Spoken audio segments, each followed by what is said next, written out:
Each one of us has a unique path given by God. God is not partial, He gives grace and strength according to His purpose. God shows no partiality. Romans chapter 2 verse 11. Many times, we miss this. We begin to look at others, their path, their blessings, what seems easier, and we slowly step away from what God has given us. But God, the true potter, knows exactly how to shape each life. Does not the potter have power over the clay? Romans chapter 9 verse 21.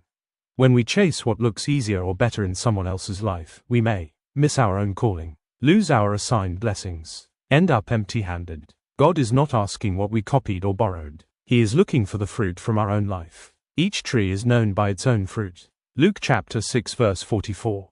What we take from others may look successful in the world, but in God's sight, it is not counted as ours. People may praise it, the world may celebrate it, but God looks at the source and the truth. Each one should test their own actions, without comparing themselves to someone else.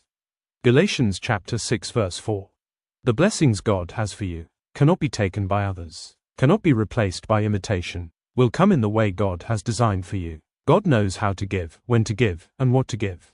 In the Bible, God often speaks through trees, palm tree, flourishing and upright. The righteous shall flourish like the palm tree. Psalm chapter 92 verse 12. Olive tree, anointed, rooted, and connected. Believers are like branches grafted into the olive tree. Romans chapter 11. Oak tree, strength and righteousness. Oaks of righteousness. Isaiah chapter 61 verse 3. Fig tree, fruitfulness and responsibility. God looks for fruit in its season. See Luke chapter 13. Each tree is different in purpose, different in fruit, different in value and use. Yet each one is complete in what God created it to be. In the same way, we are all unique. God did not create us to compare, but to fulfill our own purpose.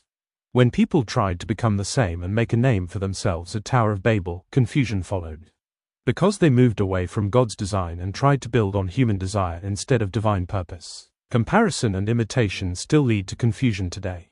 What we give may not always make others rich or comfortable, but our responsibility is not the outcome, it is faithfulness. God measures, not how much we gathered from others, but how faithfully we lived with what He gave us.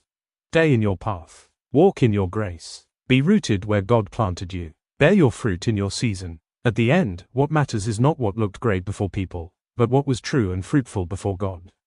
Amen.